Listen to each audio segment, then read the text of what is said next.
Mentes tuorum visita, imple super gratia, questum creasti pectora, qui seris paraclitus, donum Dei altissimi, constibus signis caritas, et spiritualis untio, tu sequiformis munere, neste Dei digitus,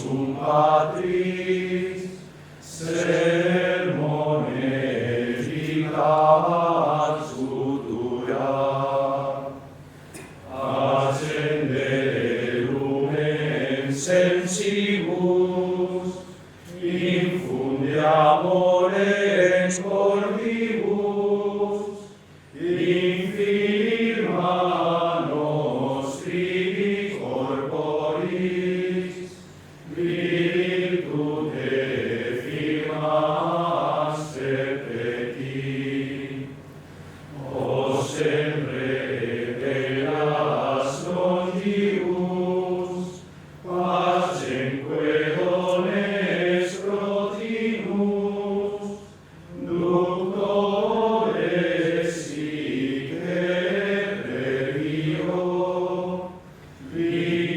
videmus omne nocium, pertesiamus a Patre, nostramus atque Filium, Eulibus Spiritum, credamus omni tempore.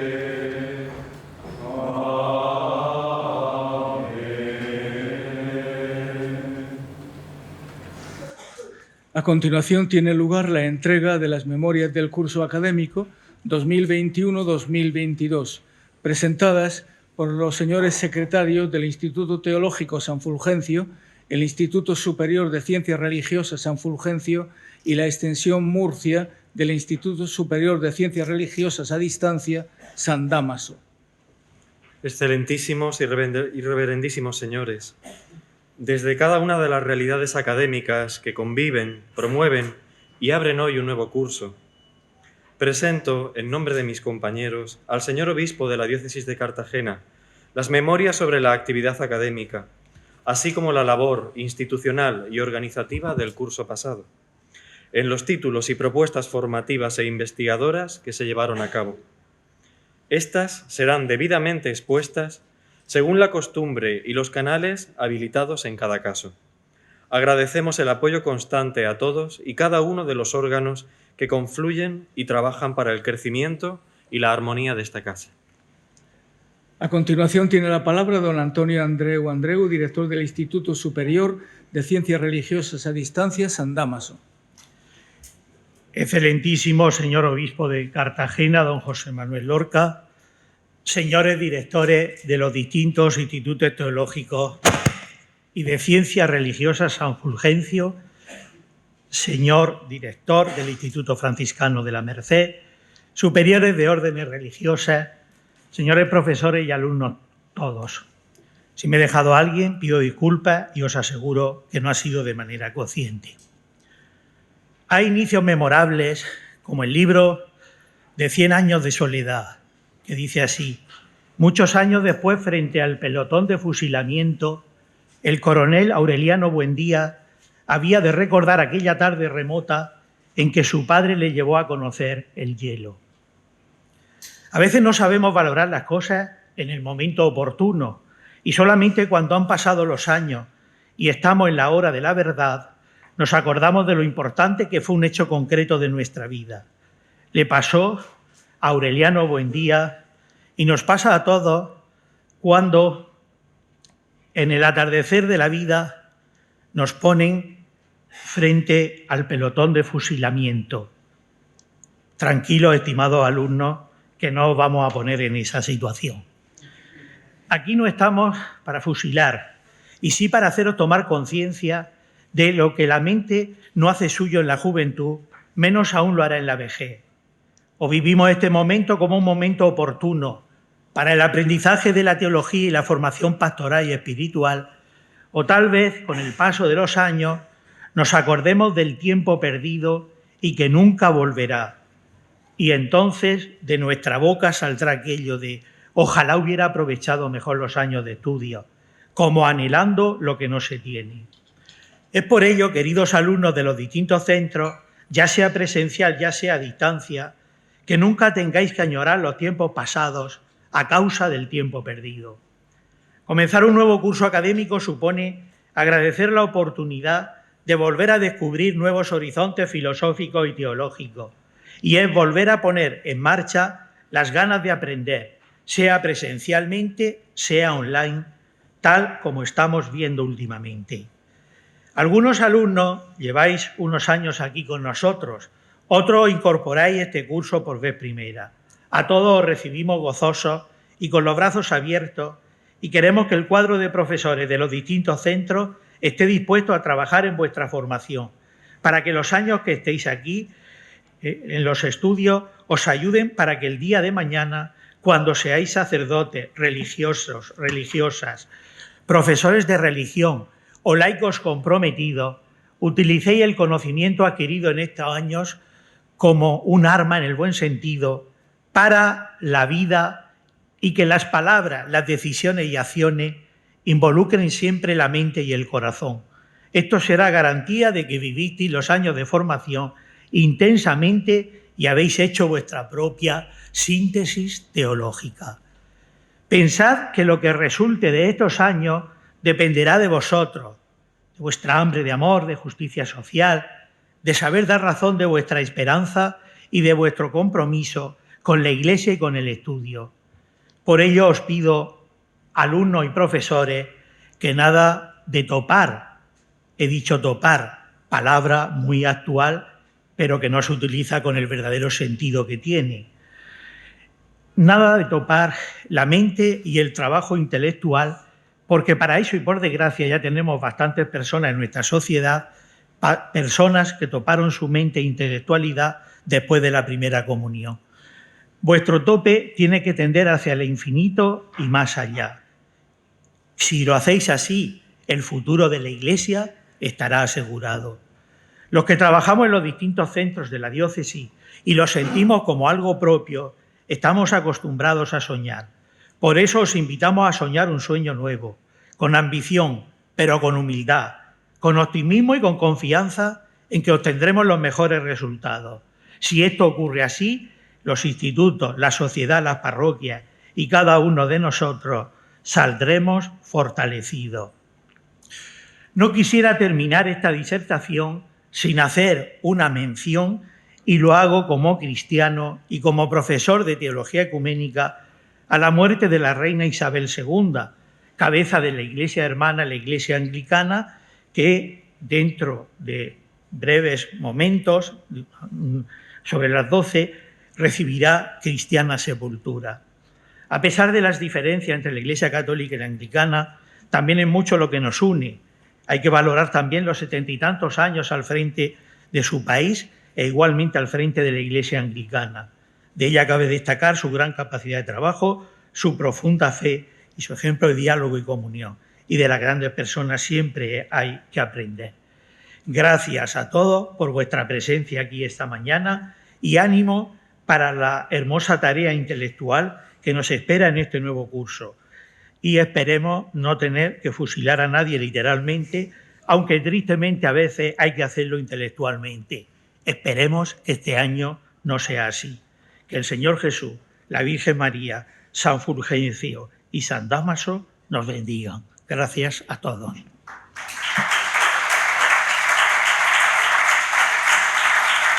Tiene la palabra don Víctor Manuel Pajares Muñoz, director del Instituto Superior de Ciencias Religiosas San Fulgencio.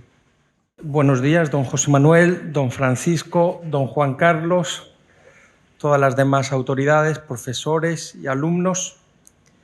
Como director del Instituto de Ciencias Religiosas, simplemente 2 o 3 palabritas después de un saludo tan amplio y también elaborado por don Antonio. Empezamos el curso renovados por el descanso del verano, también el caso de nuestro instituto, esperando recibir pronto de la Congregación de la o el Dicasterio de Educación Católica la renovación del patrocinio de nuestro instituto, de la Universidad Pontificia de Salamanca. Seguiremos renovándonos con la creación de algo ya previsto en los estatutos, pero que nunca ha sido implementado hasta el momento, del Consejo del Centro. Y pues eso, cada año hay que renovarse, hay que seguir adelante. Hoy que van a recibir también las distinciones los alumnos más aventajados, pues también eso es un buen aliciente para que podamos esforzarnos en la labor intelectual.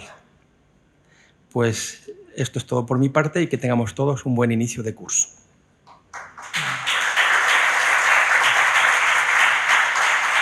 Tiene la palabra ahora don Juan Carlos García Domene, director del Instituto Teológico San Fulgencio. Estimados señores obispos, señores rectores de los distintos seminarios y entidades de formación que confían al Instituto San Fulgencio a sus candidatos, estimados formadores, claustros de profesores, señor director del Instituto Teológico de Murcia, de la Orden de los Padres Franciscanos, sacerdotes, queridos alumnos, personal auxiliar de esta comunidad. Podemos dar las gracias una vez más a Dios nuestro Padre y a su Hijo Jesucristo y al Consolador de toda aflicción, su Santo Espíritu.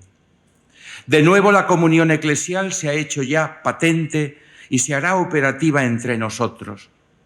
El pasado 14 de marzo de 2022, la Congregación para la Educación Católica aprobó los estatutos y el plan de estudios presentado por el excelentísimo y reverendísimo señor obispo de Cartagena, en España, don José Manuel Lorca Planes. Y con la aprobación se ha puesto en marcha la adaptación del profesorado, con la adscripción a las nuevas categorías: profesorado estable, agregado no estable, profesorado invitado. Se eligió un nuevo director, según la prescripción de los estatutos, también un vicedirector y jefe de estudios. Se constituyeron las comisiones y también se constituyó el Consejo de Instituto. En cuanto al alumnado, se procedió a la elección de representantes en los organismos correspondientes. Al día de hoy queda pendiente, y son tareas para este curso, los nombramientos de secretario general, de director de la biblioteca y de administrador. En unos días se convocará el Consejo de Instituto para la puesta en marcha de la redacción del reglamento de régimen interno, de los reglamentos de cada una de las comisiones y departamentos y del reglamento de régimen disciplinario. Con la ayuda de los técnicos y la participación de todos los estamentos, iremos procediendo a completar esta obra ya comenzada. El artículo 9 de la Instrucción sobre afiliación de institutos de estudios superiores determina de este modo: si el instituto afiliado está unido a un seminario mayor o a un colegio sacerdotal, salvaguardando la debida colaboración en todos los asuntos que conciernen al bien de los estudiantes, en los estatutos se debe garantizar de manera clara y eficaz que la dirección académica y la administración del instituto estén debidamente separadas del gobierno y la administración del seminario mayor o del colegio sacerdotal. Se apoya a su vez en Veritatis Gaudium en el artículo 21, y así lo recogen sin duda nuestros estatutos. Esta separación se ha hecho patente hoy, simbólicamente. al no ocupar el rector del Seminario San Fulgencio en esta mesa como alta autoridad académica, su puesto como lo ha hecho en los últimos 20 años. Gracias, don Jesús, gracias, don Manuel, gracias, don Sebastián, sin duda gracias, don Fernando Egea, don Javier Crespo, gracias, don Francisco Martínez Zapata, y así podríamos seguir pasando por don José Manuel, a tantísimos y tantísimos rectores que han entregado su alma sacerdotal también a la formación intelectual y académica. Respetando plenamente el espíritu de colaboración que pide la instrucción y la Constitución Veritatis Gaudium y nuestros flamantes estatutos, arbitraremos, y ojalá lo hagamos pronto, arbitraremos sendos convenios de colaboración sobre los espacios, sobre la utilización del edificio, sobre la biblioteca del seminario, pero sobre todo estaremos muy pendientes de colaborar mutuamente en espíritu y en verdad para el bien de los alumnos, colaborando en la formación académica que complementa su formación integral. Sin duda escribiremos un nuevo capítulo de esta fecunda unión material y espiritual, más que centenaria. Este escudo que a todos nos alberga tiene en vigor como institución académica 431 años, siempre bajo el patronazgo de San Fulgencio, esa luz que resplandece también por los siglos. Destacan los nuevos graduados, son 9, que más tarde recogerán su título. Y destaca igualmente la publicación de 2 nuevos libros de 2 profesores que en breve tendrán su presentación oficial. Del profesor Pedro Luis Vives Pérez, Jesucristo, acontecimiento de Dios, 5º volumen de la serie San Fulgencio. Y del profesor emérito, nuestro querido Antonio Martínez Riquelme, un concilio para la Iglesia Universal, el Vaticano II, desde la diócesis de Cartagena en la región de Murcia. Sin duda una obra pionera que marcará esa recepción del Concilio Vaticano II en nuestra diócesis, y digo marcará para otros estudios, como ha sido ya con 60 casi años de la clausura de la Asamblea Conciliar. Hemos hecho esta última publicación, quiero destacarlo, en coedición con el Instituto Teológico de Murcia de los Padres Franciscanos. Es el camino que tenemos, que nos pide Veritatis Gaudium, crear redes, compartir recursos humanos, intelectuales, personales y espirituales.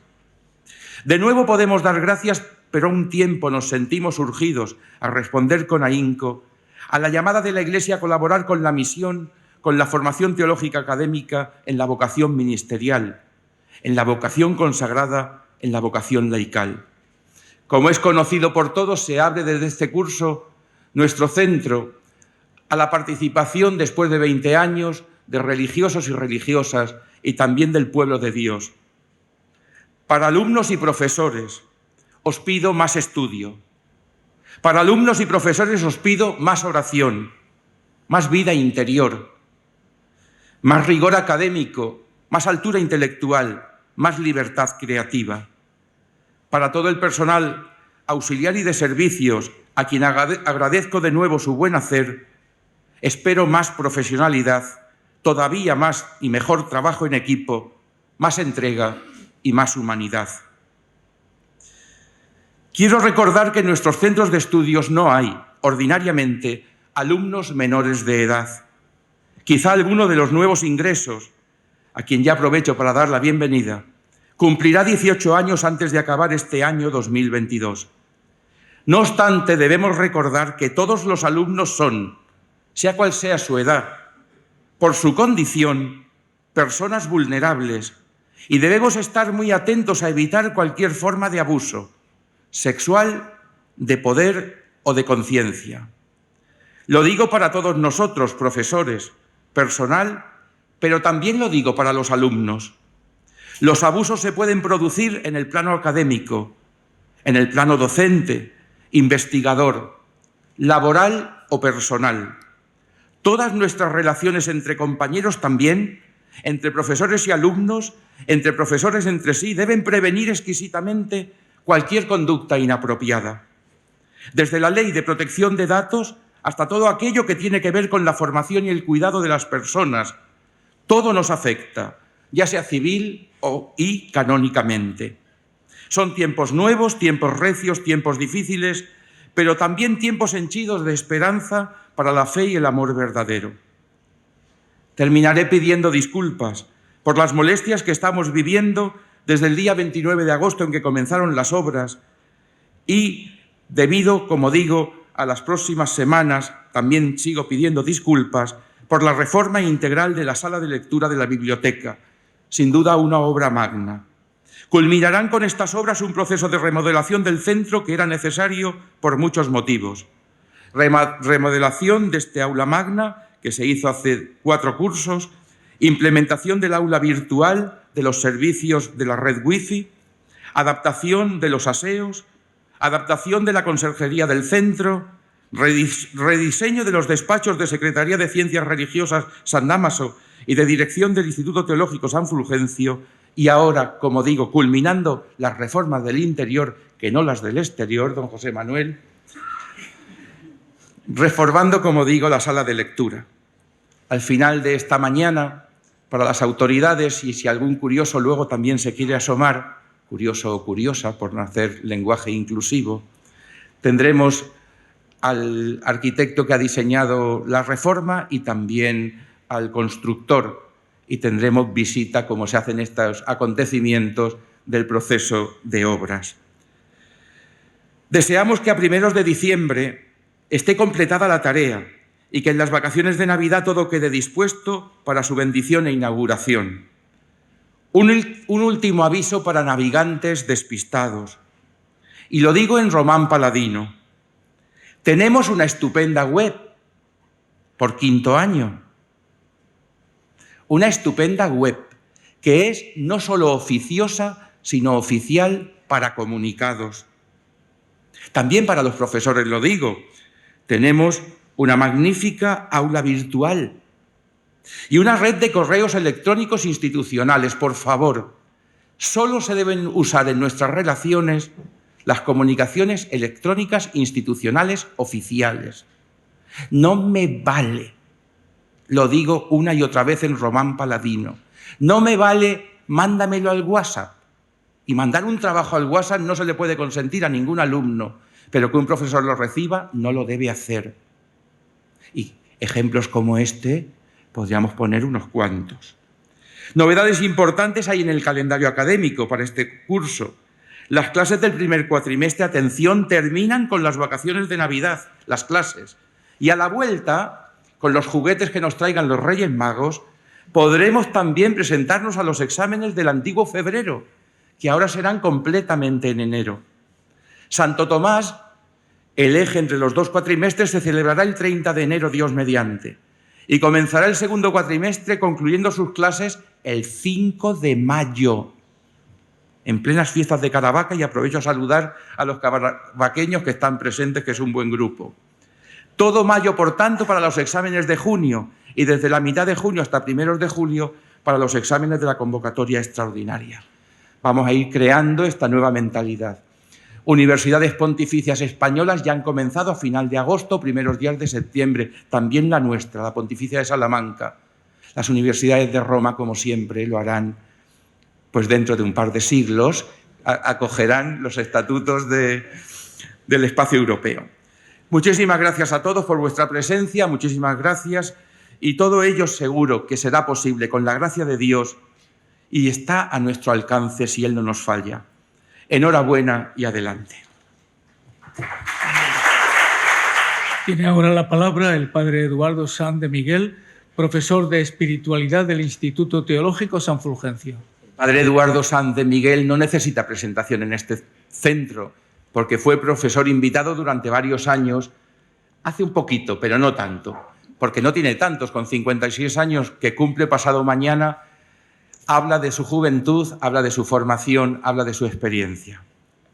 Forma parte esta lección inaugural de todo el proceso de constitución de la Cátedra Juan de Yepes, que se vio interrumpido por la tediosa, no la he nombrado, pero lo tengo que decir, vivencia de la pandemia que todos tuvimos. La provincia ibérica de los Padres Carmelitas, el Convento de la Encarnación, hoy en Algezares de Murcia, y también el Instituto Teológico San Fulgencio, tienen a bien crear este espacio de interrelación entre la fe y la cultura, aprovechando y tirando también del Carmelo, que no solamente creció de Castilla a Andalucía, sino que también se proyectó por Caravaca hacia el Levante español. La presentación de la ponencia habla del valor teológico, pero sin duda no hay teología si no hay un alma interior que anhela y busca, como la cierva, corrientes de agua. Muchas gracias, don Eduardo, por estar aquí. Muchas gracias por regalarnos no solo esta ponencia, sino también, con los medios virtuales y semipresencial, la asignatura de Teología Espiritual, Historia y Teología Espiritual que este año impartirá. Muchísimas gracias y bienvenido. De verdad que para mí es un gozo estar aquí. Como ya he dicho, estuve 6 años viviendo en Caravaca, fueron 6 años magníficos y en esos 6 años tuve mucha relación con distintas realidades diocesanas, con la hospitalidad de Lourdes, con los cursillos, con la adoración nocturna. Me parece que me involucré en todo lo que me metieron y en lo que no me metieron me metí yo solo. Así que es un gozo regresar y poder compartir con ustedes en esta mañana esta lección inaugural del curso. Como pueden ver en la proyección y también en las hojas que he preparado, solamente hice 60 copias. Alguno a lo mejor se ha quedado sin ellas, pero algunas quedan por ahí todavía entre las butacas que pueden recoger luego. Como pueden ver, he dividido mi ponencia en 8 puntos, aunque no voy a desarrollar todo lo que está escrito. Eso después lo pueden profundizar quienes tengan interés. Los ven ahí. ¿Para qué sirve la teología? La presencia del cantar de los cantares en la Biblia y lo que esto significa para el quehacer teológico. ¿Qué es la teología? Definiciones antiguas y recientes, las fuentes necesarias de la teología, las consideraciones metodológicas, no solamente las fuentes, sino cómo hacer teología hoy, la regulación contemporánea de los estudios teológicos. Se nos ha hablado de una adaptación a un calendario europeo. Yo doy clases también en la Universidad de Valladolid y efectivamente ya ha empezado el curso hace 2 semanas y el ritmo va a ser el mismo. Vamos a terminar también con Navidad, enero para los exámenes del primer cuatrimestre y después en mayo los exámenes del segundo cuatrimestre. El mismo ritmo que nos acaban de exponer ahora es el que se va a seguir en las universidades civiles y en los demás centros eclesiásticos. Hablaremos después del estudio de la teología católica hoy, de algunos argumentos absolutamente esenciales que no podemos dejar, y siendo carmelita tengo que dedicar unas palabras a la contemplación, intentando definirla e intentando ver cómo tiene mucha relación con el quehacer teológico. Empecemos pues con el primer punto y espero que no se me asuste nadie si comienzo diciendo que la teología no sirve para nada. No sirve en el sentido que damos a esta palabra del servir para algo. Este micrófono sirve para amplificar mi voz y que todos la escuchen. Este ordenador sirve para trabajar en él y para proyectar en estos momentos algunas diapositivas. En este sentido, la teología no sirve, es decir, no es útil. Pero hemos de ser conscientes de una cosa. Lo más específicamente cristiano es lo más inútil. Voy a intentar explicarme, por favor. A lo largo de la evolución humana, en el paso del Paleolítico al Neolítico, en cierto momento surge la cerámica que cambia para siempre nuestra existencia. Nos permite conservar los excedentes, nos permite cocinarlos y nos permite una evolución en todos los sentidos. De ser recolectores nómadas a ser sedentarios que viven de la agricultura y de la ganadería incipiente. Pero los primeros recipientes cerámicos que se conservan no son solo recipientes cerámicos. Si ya es complejo intentar explicar cómo surge la cerámica, cómo el ser humano es capaz de utilizar el fuego y el barro para hacer estos recipientes, mucho más difícil es explicar por qué estas primeras estructuras que conocemos tienen adornos, tienen elementos simbólicos que indican que no eran solamente recipientes, sino que eran algo más, que tenían un significado también para aquellos que los usaban. Lo mismo que decimos de la cerámica, lo podemos decir de todos los ámbitos de los avances técnicos, de los orígenes.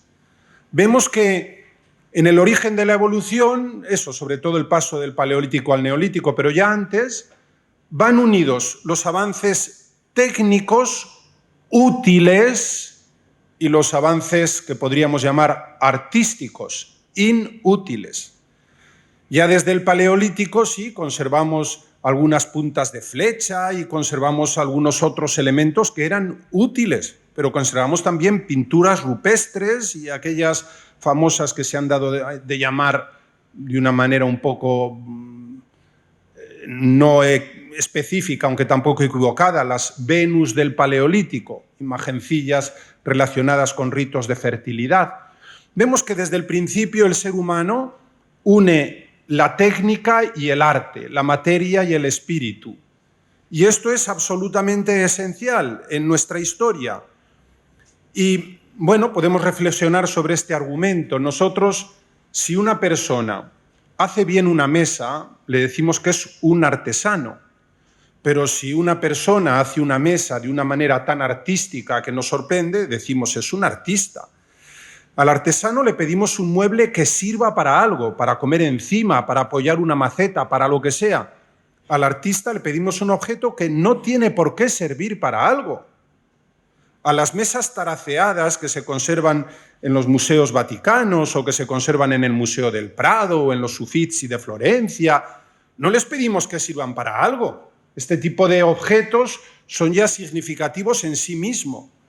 Significativos de la capacidad humana de crear arte y de transformar incluso las necesidades en elementos hermosos, en crear hermosura, en buscar hermosura.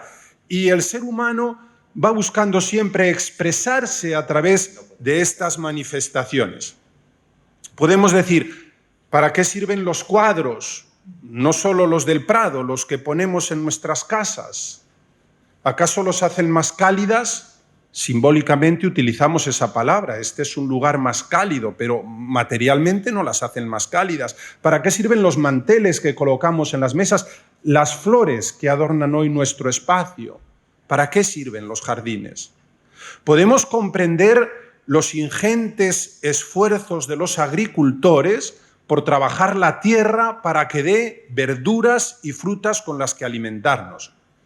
Pero los esfuerzos por cultivar jardines son incluso mayores, por plantar setos, por plantar árboles que no dan ningún fruto específico del que alimentarnos, por adornar con esculturas estos paisajes. Esto nos está diciendo que el ser humano no es solamente materia. El resto de los animales nacen, crecen, se reproducen, se defienden de los enemigos y mueren. El ser humano, además de esto, además de tener instintos para la protección de la propia existencia y la pervivencia de la especie, tiene algo más. El ser humano tiene una dimensión espiritual que se manifiesta principalmente en lo que aparentemente es más inútil: la literatura, la poesía, la música, las bellas artes, la espiritualidad en general, la religión. Descubrimos que el ser humano es naturalmente religioso porque hay manifestaciones religiosas desde los orígenes en todas las culturas y en todas las latitudes, y descubrimos además que el ser humano tiene deseos de trascendencia desde los orígenes. No le basta con lo que ya es, no le basta con lo que ya posee, no le basta con lo que ya conoce. Sigue con deseos de conocer cosas que no le sirven para algo práctico. Queremos conocer lo que sucedió hace miles de años, queremos conocer la composición de la Tierra, queremos conocer lo que sucede en lugares que posiblemente nunca visitaremos. Hay en nosotros un deseo de trascendencia que está presente desde los orígenes. Y si lo pensamos bien, es lo que más nos identifica. Hemos hablado del Paleolítico. No conocemos dónde habitaban porque, de hecho, eran todavía nómadas. pero conocemos algo de ellos gracias a esas pinturas que nos han dejado en algunos abrigos, normalmente en lugares de dificilísimo acceso. Muchas de estas cuevas con pinturas rupestres se han ido descubriendo a lo largo de los siglos XIX y XX con motivo de obras en carreteras u otras similares, porque descubrimos que esos no eran lugares habitados. Si hubieran sido lugares habitados, el humo de la cocina o el humo para iluminarse los habrían destruido hace siglos. Si se conservan esas pinturas es porque solo se entraba allí en ocasiones muy específicas, porque muchas veces van unidas a rituales religiosos o a rituales funerarios, con esperanza también de una pervivencia más allá de la muerte. De hecho, si lo pensamos bien, de nuestros antepasados más remotos, repito, no conocemos las casas, en principio porque no las había, pero conocemos las tumbas. Y en las tumbas es donde encontramos objetos que nos permiten identificar algo de aquella cultura. Y con el pasar del tiempo sucede lo mismo. Una vez que entramos en el Neolítico y ya se empiezan a construir edificios rudimentarios, no conservamos las casas, conservamos las tumbas.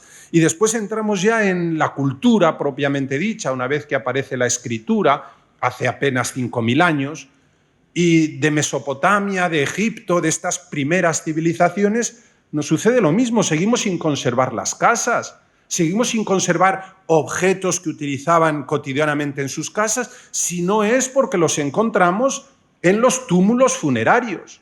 Y de allí podemos hacernos una idea de los objetos que usaban, de la alimentación que tenían, de las creencias, del deseo de pervivencia, etc. Volvamos a los jardines. Los jardines son lo contrario de la selva, del bosque y del desierto. En principio, la naturaleza virgen, por mucho que la idealicemos, es peligrosa para el ser humano. En la naturaleza virgen viven alimañas, en la naturaleza virgen hay muchos peligros.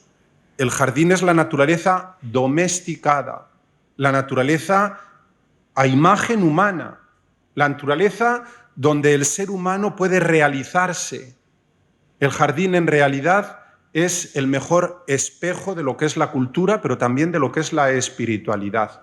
No es por eso extraño que en la Biblia se presente la salvación futura como un jardín, un espacio donde podrán vivir en paz el oso, el cordero, el cabrito, el león, el niño, la serpiente, en un espacio totalmente transfigurado donde reinará la paz, reinará la justicia y reinará la armonía también entre las especies. Y cuando los profetas intentan hablar de la fidelidad de Dios, continuamente hablan de este jardín que vuelve a florecer, pero cuando hablan del pecado, continuamente hablan del jardín que se destruye. Pensemos que en hebreo, Karem es el jardín, el espacio cultivado. Karem el, Carmel, yo soy carmelita. El Carmelo es el jardín de Dios, es el jardín que Dios nos propone. De hecho, aunque en las traducciones se pierda, el Carmelo como tal en el Antiguo Testamento aparece unas 100 veces, y siempre con estas ideas. La bendición de Dios, el Carmelo florece. El pecado de los hombres, el Carmelo languidece. Cuando se habla incluso de la tierra prometida como realización anticipada de ese paraíso esperado, una tierra que mana leche y mel, se le identifica con el Carmelo. Recordemos a Jeremías: os introduje a la tierra del Carmelo para que comieseis sus mejores frutos. La traducción griega ya no habla ni aun siquiera de la tierra del Carmelo, habla del Carmelo, sin más. Os he introducido en el Carmelo, en el jardín de Dios. En cierto momento, cuando en la Escritura se quiere decir que esto es un proyecto eterno, no solamente se proyecta el jardín al final, sino también en los orígenes. Y se habla de Dios que planta un jardín con abundancia de agua, 4 ríos, pero no solamente eso, en uno de los ríos se nos dice que hay oro fino y piedras preciosas y además hay resinas aromáticas. Y podemos decir, ¿y esto qué tiene que ver con las necesidades vitales del ser humano? Pues es que esto es lo que define más específicamente al ser humano. Lo inútil, aparentemente, ese oro, esas piedras preciosas, esos perfumes que ya la Escritura nos anuncia como don precioso de Dios, son los que nos manifiestan que no todo en nosotros es sencillamente técnica y derecho canónico, sino que hay muchas más cosas que esas. Bien, sobre estas cosas, como les pongo ahí en resumen, reflexiona la teología. Sobre el misterio del hombre que se trasciende a sí mismo y que no está satisfecho con lo que ya eso posee, sobre sus inquietudes, esperanzas, frustraciones, así como sobre el misterio de Dios, origen y destino de lo que somos. En este sentido, la teología no es útil, pero es necesaria, absolutamente necesaria. Entramos en el segundo punto, la presencia del Cantar de los Cantares en la Sagrada Escritura. Todos sabemos que el Cantar de los Cantares recoge 5 grandes poemas de amor en los que se reflejan las imágenes propias de la literatura de amor de todas las épocas y de todas las culturas. Los amantes que se buscan, que se encuentran, que se distancian, que a veces incluso se hieren, que se reconcilian y con el deseo de una unión tan plena que sea incluso perdure más allá de la muerte. Estos elementos están presentes en el Cantar de los Cantares, que para sorpresa nuestra ni una sola vez nombra a Dios.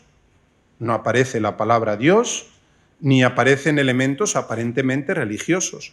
Y sin embargo, la inclusión del Cantar de los Cantares en la Sagrada Escritura hizo que se reflexionara de una manera nueva.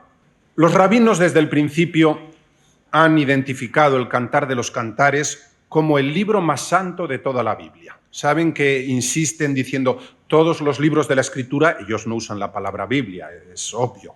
Todos los libros de la Tanaj son santos, pero el Cantar de los Cantares es el santo de los santos.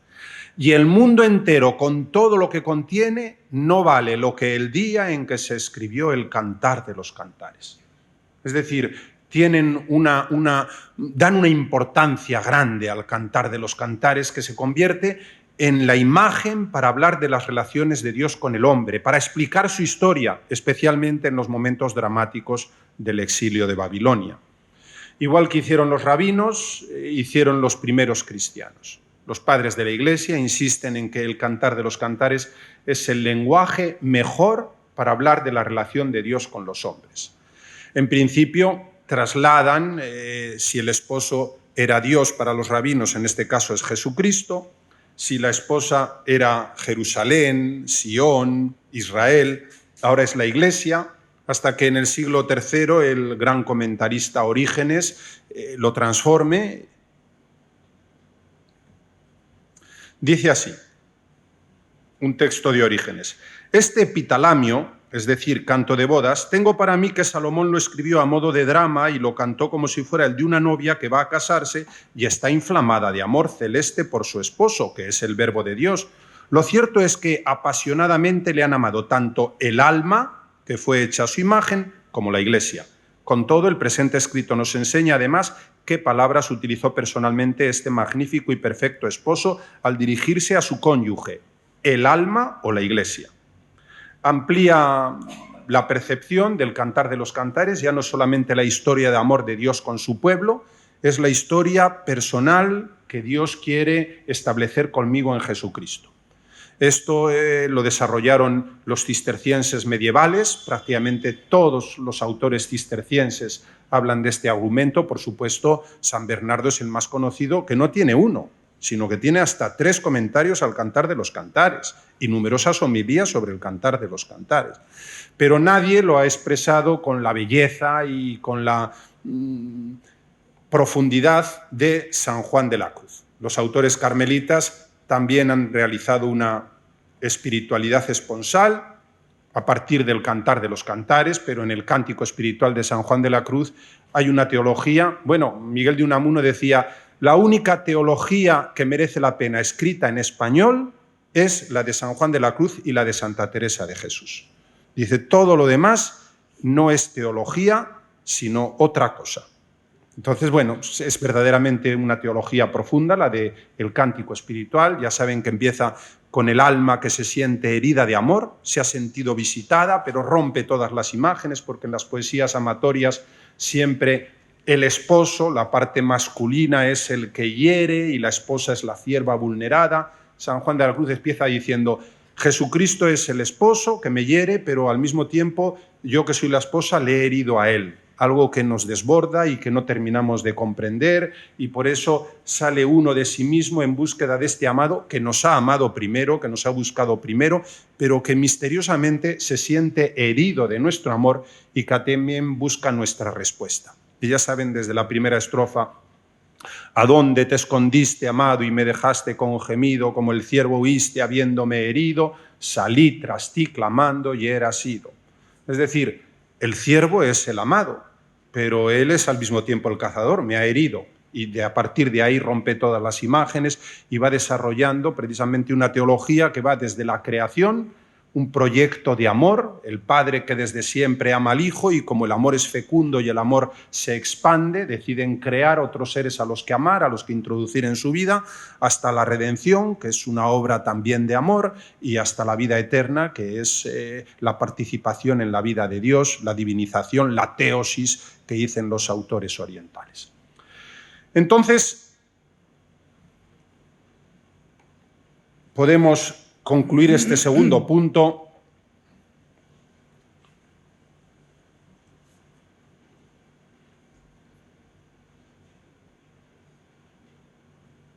con esta reflexión de nuevo.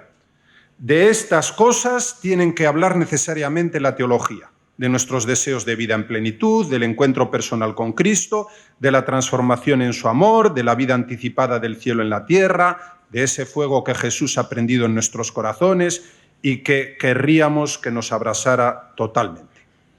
Aclarado esto, podemos empezar a tratar nuestro argumento. ¿Qué es la teología?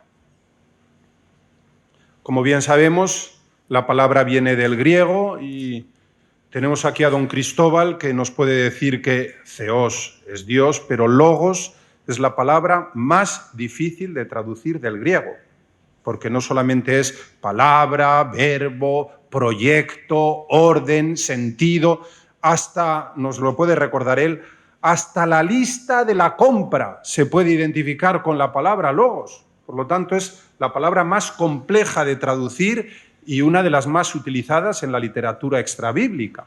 Pero bueno, en la literatura bíblica está claro que se refiere al sentido del universo, a aquello que, al orden, a lo que separa el caos del cosmos, a lo que hace que el universo sea un cosmos y no sea un caos.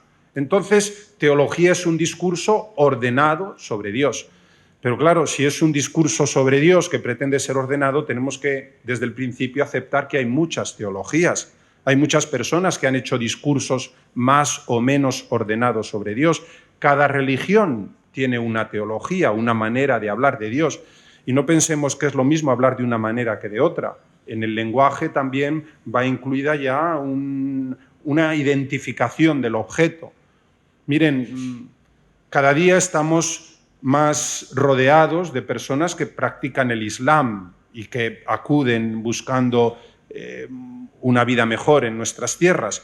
Islam literalmente significa sumisión ante una idea de Dios que es el creador, el poderoso, el que tiene un proyecto eterno sobre el universo. Lo único que cabe es agachar la cabeza y someterse. Y por eso es legítima la yihad, el esfuerzo para someter todo a Dios. Claro, eso es una concepción específica de Dios y es una teología, pero nosotros no creemos en eso. Nosotros creemos en un Dios que, siendo poderoso, se despoja de su rango, como nos recordaban hoy en la homilía, citando la carta a los filipenses, y se hace servidor de todos por amor. Un Dios que se manifiesta en lo pequeño, en lo débil, en lo frágil. Entonces, nuestra manera de hablar de Dios tiene que ser distinta. Y nuestra manera de comprender al ser humano tiene que ser distinta, porque Dios no nos pide la sumisión. Dios no tiene otro proyecto que engrandecernos, no tiene otro proyecto que llevarnos a plenitud. Nos ha creado para eso, para una comunión de amor, pero Él no se impone, sino que propone un camino que podemos elegir o que podemos desarrollar según cada uno a su manera. El caso es que Si hay distintas teologías en las distintas religiones, también hay distintas teologías en la Sagrada Escritura. De eso hemos de ser conscientes. Ni todos los libros fueron escritos en la misma época, ni por los mismos autores, ni con la misma mentalidad. Tenemos claro que hay algunos libros que son ultranacionalistas. Podemos pensar, por ejemplo, en Esdras y Nehemías, que después del destierro declaran que todos los matrimonios con no judíos son nulos. Y nos quedamos boquiabiertos. A las mujeres y a sus hijos los mandan al desierto, a que se los coman las hienas. Y nos encontramos con esos textos abundantísimos de que en Jerusalén no pisará ningún incircunciso porque nosotros somos el pueblo elegido. Tienen una teología específica sobre este argumento, la elección de Dios. Dios nos ha elegido y lo que tenemos que hacer nosotros es vivir esta identidad de pueblo elegido, la elección. Miren una cosa, más o menos esto se ha desarrollado en todos los pueblos, no solo en el judaísmo. Todos los pueblos ha habido siempre un etnocentrismo fuerte y todos los pueblos han considerado que ellos son los civilizados. De hecho, quien haya visitado Delfos en Grecia habrá visto allí el ombligo del mundo. Allí se conserva. Pero quien haya visitado la Ciudad de México habrá visto en la Gran Pirámide, al lado de la Catedral Metropolitana, subiendo a la Gran Pirámide, el ombligo del mundo, exactamente igual. Y quien haya visitado Jerusalén habrá visto el ombligo del mundo, que antiguamente estaba en el Monte Sión y que ahora se encuentra en el Catolicós, en la parte ortodoxa del Santo Sepulcro. Es decir, cada cultura han pensado que ellos son el ombligo del mundo. Y lo mismo que los griegos decían, nosotros somos la ecumene, el espacio civilizado, y los que están fuera de la ecumene son los bárbaros, y ahí nos queda la palabra, bárbaro como persona violenta, inculta, pero literalmente es extranjero. La misma idea la han tenido todos los pueblos, y la Biblia también lo expresa. Hay un grupo bastante numeroso que denomina el equivalente a bárbaro, goyim, los extranjeros, los gentiles traducimos también, pero tiene un sentido de desprecio hacia los que no merecen la salvación de Dios. Entonces, hay una literatura muy clara sobre este argumento en el Antiguo Testamento y hay una literatura muy clara en el Antiguo Testamento con una línea totalmente contraria. Es verdad que Dios nos ha elegido, pero Dios nos ha elegido para una misión. No sirve de nada decir, me miro al ombligo diciendo, ¡ay, qué bien! Dios me ha elegido, yo soy algo especial, yo soy distinto de los demás. Hay algunos escritores bíblicos, empezando por la vocación de Jeremías, que se leía como primera lectura en las ordenaciones de ayer. Antes de plasmarte en el vientre materno, te conocí y antes de que nacieras te consagré como profeta de los gentiles. La elección es para algo. Y así sucede lo mismo en cada uno de los libros que van a desarrollar esta idea. Israel tiene una misión. Tiene la misión de dar a conocer el Dios vivo en medio de los pueblos. Tiene la misión de convertir el universo entero en un lugar donde Dios pueda estar presente y pueda realizarse su proyecto de salvación para todos. Y bueno, pues lo vemos muy bien. El libro de Job propone como justo a un no judío. O el libro de Ruth propone como antepasada del rey David nada menos que a una moabita, cuando los otros han dicho jamás un descendiente de Moab podrá entrar a formar parte del pueblo elegido. Y vemos ahí un contraste tremendo. Es cierto que nosotros, siguiendo las enseñanzas de los padres de la Iglesia, no leemos un texto fuera de su contexto. Sabemos que un texto sin contexto es un pretexto y que cada texto bíblico hay que leerlo a la luz de la integridad de la Biblia, sabiendo que hay una evolución en el pensamiento, en la experiencia de Dios, en la manifestación de esta experiencia y que al fin y al cabo cada uno de los libros y cada uno de los textos hay que leerlos e interpretarlos a la luz del conjunto de todos estos textos. Bien, después de la época de los orígenes del cristianismo, nos damos cuenta de que sigue habiendo varias teologías. Distinta es la teología de San Pablo y distinta es la teología de la Carta de Santiago.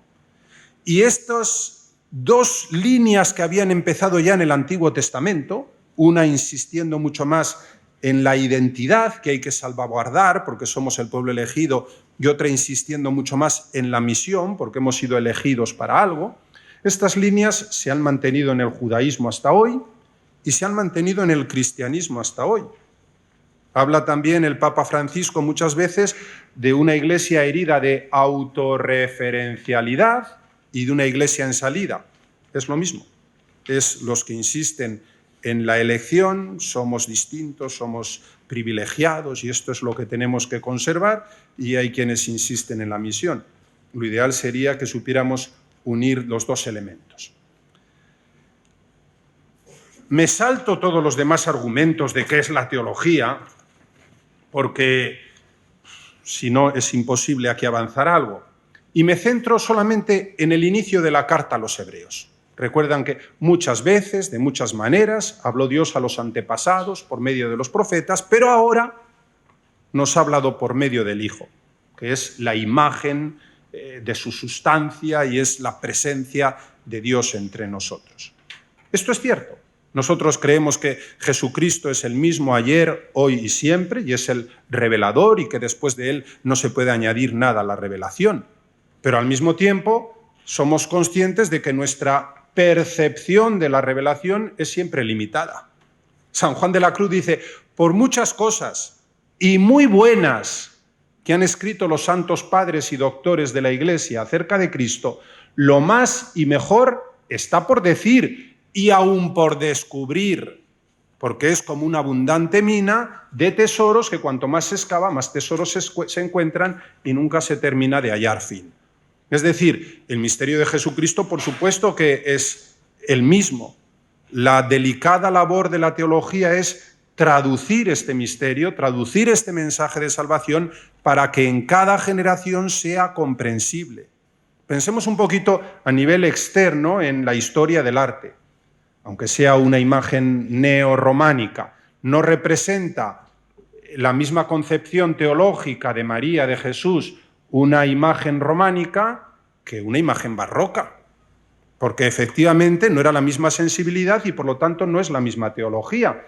Y lo mismo sucede en nuestros días, por supuesto depende de dónde pongamos los acentos, podemos hablar de una teología católica, de una teología ortodoxa, de una teología protestante, pero en cada uno de estos ámbitos, hoy que hay una fragmentación del saber y una especialización que sabemos cada vez más de casi nada, y nos especializamos cada vez en ámbitos más pequeños, pues también hoy podemos hablar de teología feminista, de teología africana, de teología de la liberación, y bueno, a veces se puede romper el equilibrio entre la necesaria unidad y las particularidades de las personas, pero es algo irrenunciable hoy, que intentemos cada uno explicar el misterio de Dios, el misterio de Jesucristo, el misterio de la salvación, con palabras que sean comprensibles para aquellas personas a las que nos dirigimos.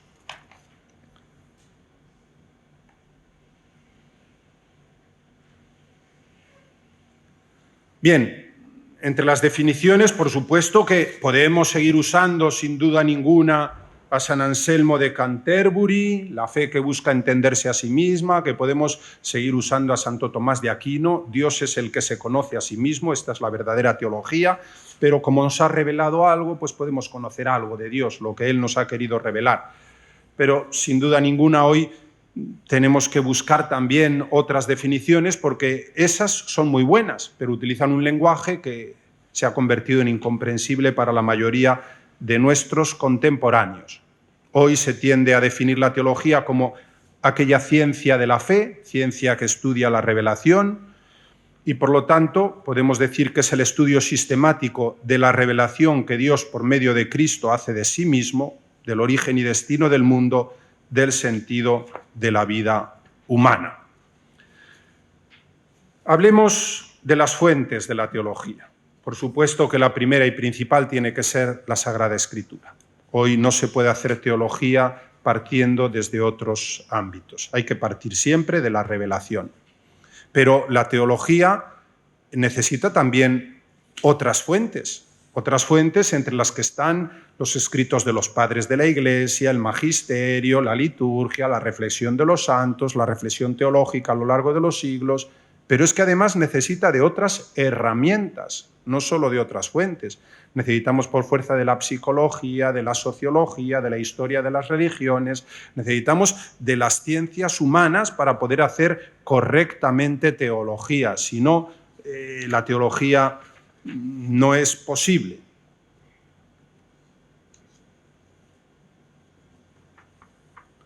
Vemos ahí algunos elementos de las fuentes de la teología.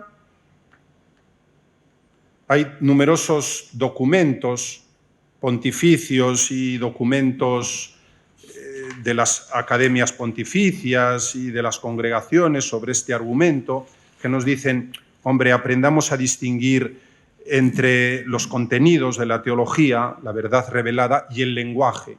El lenguaje que se ha usado en cada época ha servido en esa época. Hoy tenemos que buscar un lenguaje que sirva para hacer comprensible la teología y sepamos distinguir entre los contenidos que permanecen y el lenguaje que puede cambiar, que puede evolucionar. Vamos a pasar adelante hacia la regulación de los estudios teológicos contemporánea. Y bueno, pues pongo ahí una cita del Vaticano II que dice que efectivamente hay que usar de las ciencias humanas para poder hacer una teología encarnada. Seguimos con la regulación que hizo Juan Pablo II, que dice, hombre, la teología tiene un método propio que parte de la revelación, pero usando también de los métodos que le ofrecen las ciencias humanas, tiene que buscar solución a los problemas contemporáneos. Tiene que intentar iluminar con la revelación, con la palabra de Dios, los acontecimientos contemporáneos. De esto habla el último documento del Papa Francisco que regula la enseñanza de la teología y nos dice, bueno, por un lado, ya se nos ha recordado esta mañana aquí mismo, hay que tejer redes y hay que buscar el apoyo de otros que desean también encontrar la verdad y por lo tanto todas las ciencias son bienvenidas, etc. Y bueno, ahí tenemos los criterios que propone el Papa Francisco. A la luz de estos documentos, desde la Optata Socius hasta el presente, queda claro que la teología debe ocuparse de los contenidos de la revelación cristiana para iluminar con ellos la vida y los problemas del hombre y de la sociedad contemporáneos. ¿Cuáles son los problemas del hombre contemporáneo? El primero de todo es la búsqueda del sentido. Imagino que la mayoría habéis leído el libro de Víctor Frank, El hombre en busca de sentido. Pues esto que ya desde la Segunda Guerra Mundial se ha insistido tanto en distintos ámbitos, se ha hecho hoy más actual que nunca. Nos puede parecer alarmante y todo lo que queramos, pero es duro constatar que cada año en Europa se suicida 1 millón de personas. Cada año. Esto significa que el sentido de la vida está flaqueando y nosotros tenemos que hablar sobre esto. ¿Qué sentido tiene la existencia? ¿Estamos aquí solo por casualidad? ¿Somos el fruto nada más del caso? ¿O hay un proyecto de Dios sobre nosotros, sobre nuestra existencia? Un proyecto que da sentido a la lucha cotidiana y da sentido también a los sufrimientos y da sentido también a las alegrías. ¿Dice algo la palabra de Dios que pueda iluminar nuestra vida? Profundizamos en la Sagrada Escritura y descubrimos que, por mucho que buscamos la felicidad, este quizás es el argumento más importante del Antiguo Testamento. Hasta tal punto de que hay un género literario específico que llamamos macarismos. El sacristán que tengo yo en Soria se llama Macario, no es un nombre que se oiga hoy mucho por ahí. Macario, como Aserei en hebreo, Macarios en griego, significa feliz, dichoso, bienaventurado, realizado. Y en la Escritura hay más de 100 textos que hablan de esto. Nosotros siempre recordamos a San Mateo, las bienaventuranzas del Sermón de la Montaña, pero es que está presente desde el Antiguo hasta el Nuevo Testamento en cada libro. Recordemos solamente por poner un ejemplo, el Salmo primero. El Salmo primero, su primera palabra es esta: Macarios, Aserai, feliz, dichoso, bienaventurado, el que medita la palabra de Dios, el que busca el sentido de la existencia, el que se pone en camino, el que no se conforma con lo que ya tiene. Es decir, la Escritura nos habla de la felicidad, de la búsqueda de la felicidad y de la posibilidad de encontrarla. Ciertamente, en nuestra sociedad contemporánea podemos decir que a muchos esto no les interesa, pero nos equivocamos porque, miren, decía Martín Fierro, algún día en cualquier parte indefectiblemente has de encontrarte contigo mismo y solo de ti depende que sea tu momento mejor o la más amarga de tus horas. Entonces, antes o después nos vamos a plantear estos temas, antes o después esto surge y bueno, me voy a saltar todo, porque quien quiera lo puede leer, que lo tenéis, y me voy a ir ya a la conclusión. Me gustaría hablar de la importancia del discernimiento, de todos estos argumentos, pero repito, como los tenéis ahí, los podéis leer con toda tranquilidad. Me voy a la conclusión y repito, soy carmelita y los carmelitas hemos desarrollado una teología de la contemplación. Los primeros documentos que hablan del Carmelo son bulas papales del siglo XIII y todos dicen: estos hermanos que se han retirado para contemplar la bondad del Creador. Las primeras referencias de los primeros capítulos generales que tuvimos también en el siglo XIII intentan trazar un poquito el sentido de nuestra existencia y dicen: es la contemplación. A veces son palabras que nos asustan. Hablamos de contemplación, hablamos de mística y decimos: eso es cosa de los monjes, eso es cosa de aquellos que reciben experiencias especiales de Dios. Santa Teresa de Jesús y San Juan de la Cruz dicen que la contemplación es para todos, que la mística es para todos. Mística es experiencia del misterio, aunque los fenómenos extraordinarios sean para unos pocos. Pero, ¿qué es entonces la contemplación? Recordemos que la teología cristiana en los 300 primeros años se escribió toda en griego. Incluso las inscripciones de las catacumbas de los casi 300 primeros años son también en griego. Y San Clemente Romano y San Ireneo de Lyon, los autores occidentales, también escriben en griego. Y todos insisten en lo mismo, Estamos llamados a la contemplación y utilizan la palabra griega teoría. Ya vemos que las palabras evolucionan, pero si theos es Dios, orao es mirar.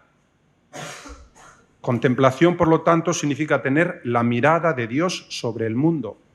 No quedarse con las apariencias, sino ir a la raíz, profundizar en el sentido de las cosas. Y esto es un esfuerzo necesario de la teología. Vivimos de superficialidad. Los acontecimientos se suceden con tanta rapidez que los olvidamos, no tenemos tiempo de analizarlos, no tenemos tiempo de comprenderlos. Las urgencias se han impuesto, pero se necesita hacer una reflexión en profundidad. Eso es la teoría, eso es la contemplación. Mirar más allá de las apariencias, descubrir la presencia de Dios en la historia, tener la mirada de Dios sobre el mundo, saber descubrir el sentido de la historia, de los acontecimientos, de la vida. En definitiva, sería lo que dice Jesucristo tantas veces en el Evangelio. Hay que velar. ¿Qué significa velar en la Sagrada Escritura, especialmente en los Evangelios? ¿Qué significa estar despiertos? ¿Qué significa tener los ojos abiertos? No quedarnos en lo superficial.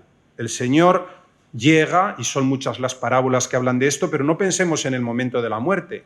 Está llegando cada día, está llegando cada momento y nos puede pasar desapercibido. Es verdad que la nuestra es una sociedad muy compleja, también es muy fascinante. Es verdad que en torno a nosotros hay grandes dificultades, que la crisis contemporánea es crisis social, es crisis humanitaria, es crisis política, es crisis religiosa, por supuesto, es crisis educacional, afecta a todos los ámbitos de la existencia. Esto es la verdad, pero no es toda la verdad. También es cierto que entre nosotros surgen numerosísimos gestos de solidaridad, de bondad, de deseo de ser mejores, y eso es lo que tenemos que aprender a descubrir, cada uno de los días. Dice así Antonio Machado en un poemilla: yo amo a Jesús, que nos dijo, cielo y tierra pasarán. Cuando cielo y tierra pasen, mi palabra quedará. ¿Cuál fue, Jesús, tu palabra? Amor, perdón, caridad. Todas tus palabras fueron una palabra: velad. Como no sabéis la hora en que os han de despertar, os encontrarán dormidos si no veláis. Despertad. Esto no es para el futuro, esto es el presente. Tenemos que descubrir esa presencia amorosa de Dios en nuestra historia, porque ahora es el tiempo de la gracia, hoy es el día de la salvación. Termino aquí con un cuadrito de un sacerdote del presbiterio de la diócesis. Igual que en el arte se intenta renovar la presentación de los misterios cristianos, pues la teología tiene que representar los misterios cristianos haciéndolos comprensibles. Es preciosa esta anunciación, ¿eh? Así la explica él. Estoy hablando de don Leandro Fernández, que imagino que todos conocen. Así lo presenta él. El cuadro intenta atrapar el momento del fiat para hacerlo presente en la Iglesia del siglo XXI, que camina en las oscuridades del mundo, iluminada con el sí de la Encarnación. María se asoma a la ventana de la historia, todo es movimiento. La brisa transmite el misterio de la presencia divina.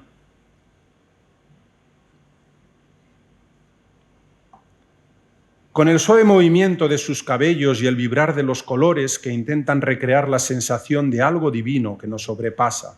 Todo es poesía.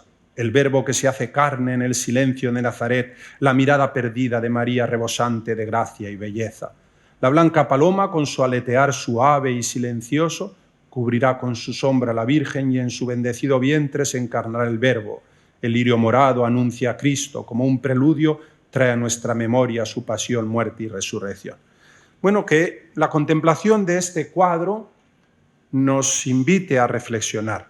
Se puede recrear la palabra de Dios haciéndola comprensible, igual que a lo largo de los siglos el arte ha intentado plasmar este mensaje de Dios, cada vez con una sensibilidad, cada vez con unos criterios, pero siendo siempre la palabra de Dios palabra de salvación que quiere que todos alcancen la plenitud.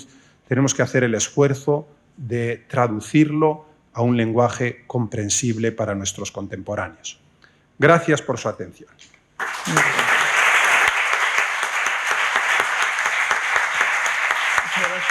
Y luego el acta con la que se conformó la lista de los nombramientos de reconocimiento a la excelencia académica.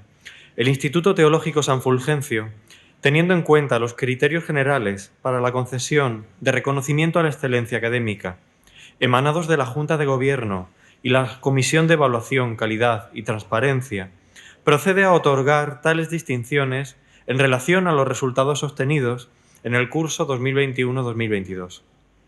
Así, habiendo examinado en dicha comisión las calificaciones finales de la convocatoria ordinaria 21-22, facilitadas por la Secretaría General del Centro, concede diploma de excelencia académica al alumno del curso primero del Instituto Teológico San Fulgencio, don Jesús Marín Nortes.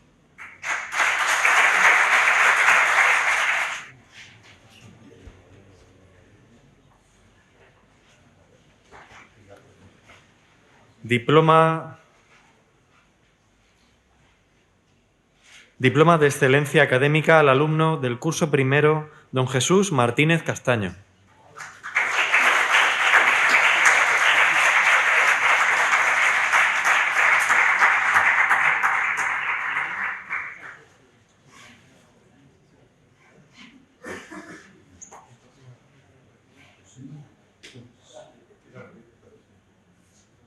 Diploma de excelencia académica al alumno del curso primero, don Juan Morales Celdrán.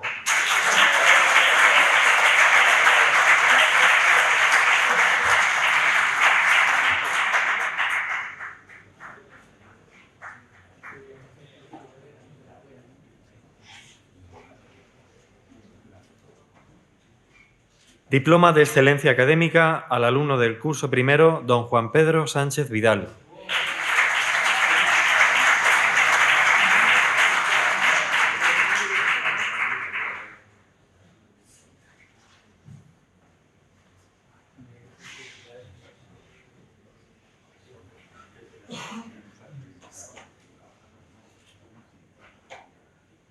Diploma de Excelencia Académica al alumno del curso segundo, don Antonio David Gil Pereira.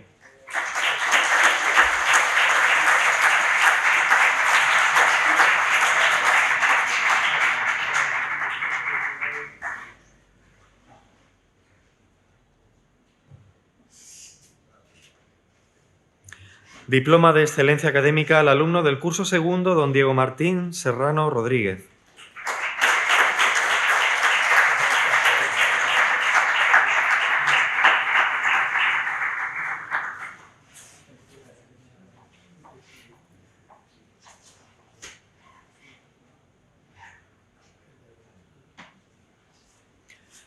Diploma de Excelencia Académica al alumno del curso tercero, don Abraham Martínez Moratón.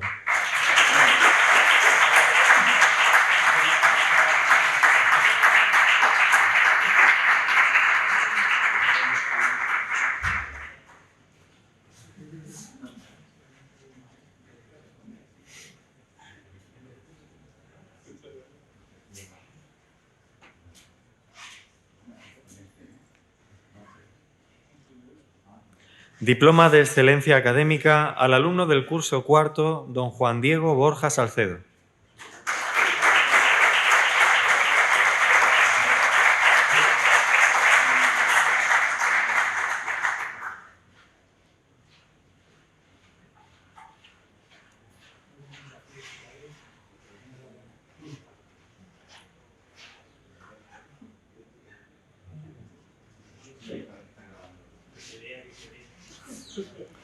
Diploma de Excelencia Académica al alumno del curso quinto, don Pablo Amorós Galvis.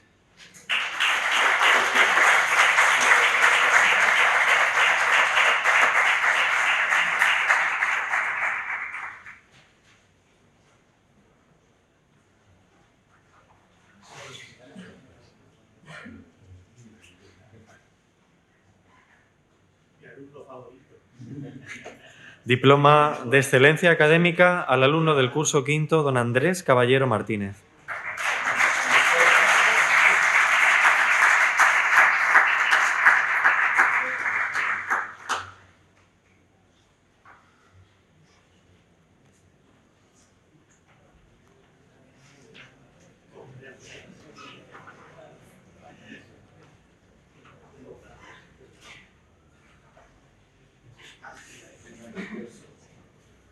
Diploma de Excelencia Académica al alumno del curso quinto, don Felipe Ferreres González.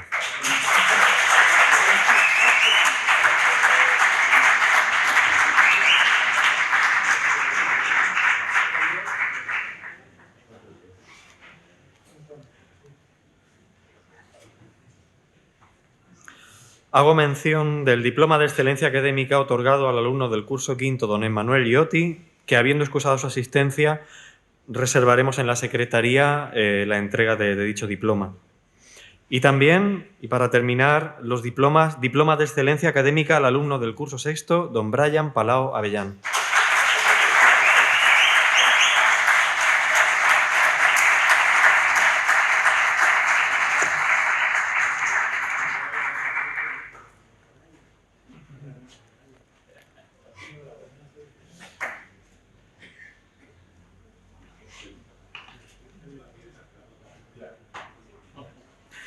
Pasamos a continuación a la entrega de títulos a graduados en el curso 2021-2022. El Instituto Teológico San Fulgencio hace entrega de los títulos de bachiller en Teología.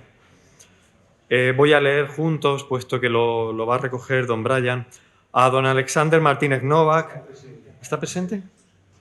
Pues entonces a don Alexander Martínez Novak.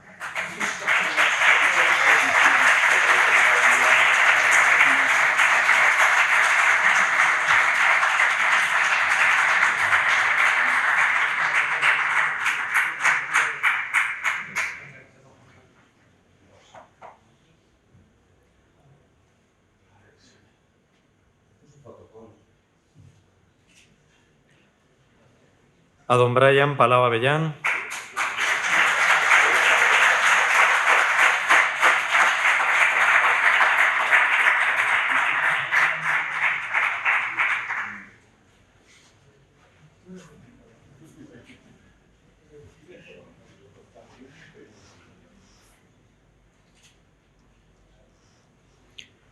a don Eduardo Pérez Orenes,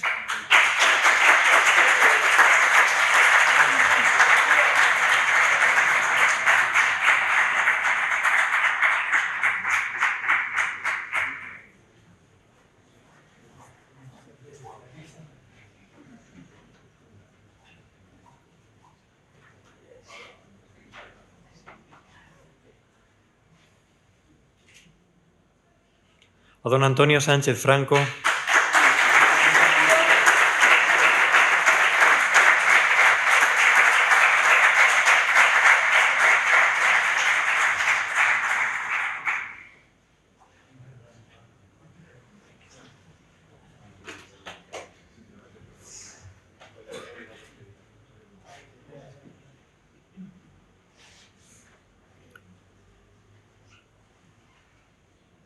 y creo, salvo que hubiera una confirmación de última hora, que en Secretaría reservaremos a quienes han excusado su asistencia o no han podido confirmar, que son don Antonio Sánchez Roca. Ahí está. Pues, don Antonio.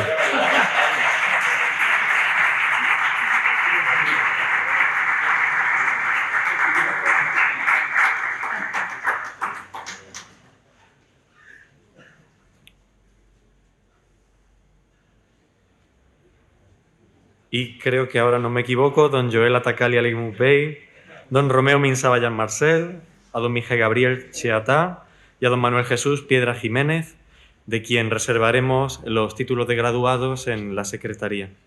Igualmente, pido que se levante, por favor, el director del Instituto Superior de Ciencias Religiosas San Fulgencio para hacer entrega de los títulos de bachiller en Ciencias Religiosas a quienes han confirmado su asistencia y, en primer lugar, a don Salvador Manuel Campillo Navarro.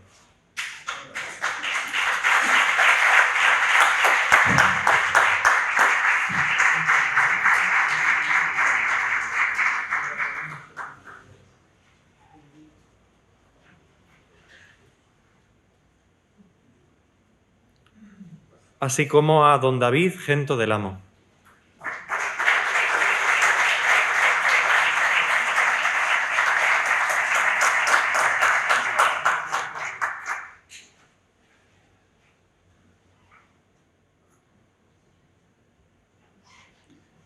También reservaremos en Secretaría y es de rigor nombrar al resto de alumnos que, no pudiendo estar presentes hoy por parte del Instituto Superior de Ciencias Religiosas, han recibido también este título de graduados. Don Antonio Miguel Alcalá Alcolea, don Miguel Ángel Fuentes Romero, don Moisés Ibáñez Martínez, don Jorge Majuelos Gamito y doña Heide María Muñoz Gil. Enhorabuena a todos los premiados y graduados. Antes de nada, muchas felicidades a los que habéis recibido estos títulos, unos que han terminado ya prácticamente el bachiller en teología y otros títulos de excelencia académica, porque sois el orgullo de nuestra raza. Ojalá que todos lo seáis y tengamos que nombraros a todos. Que Dios os bendiga y enhorabuena. Y ahora, en nombre de su santidad el Papa Francisco, declaramos abierto el curso académico 2022-2023 en el Instituto Teológico San Fulgencio, en el Instituto Superior de Ciencias Religiosas San Fulgencio y en el Instituto Superior de Ciencias Religiosas a Distancia San Dámaso de la Diócesis de Cartagena.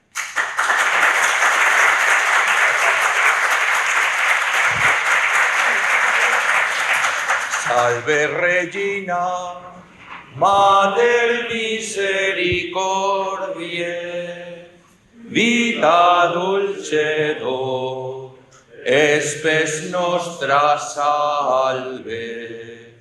Abde clamamus, exules filii Eve, abde suspiramus, gementes et flentes, in ac lacrimarum vale.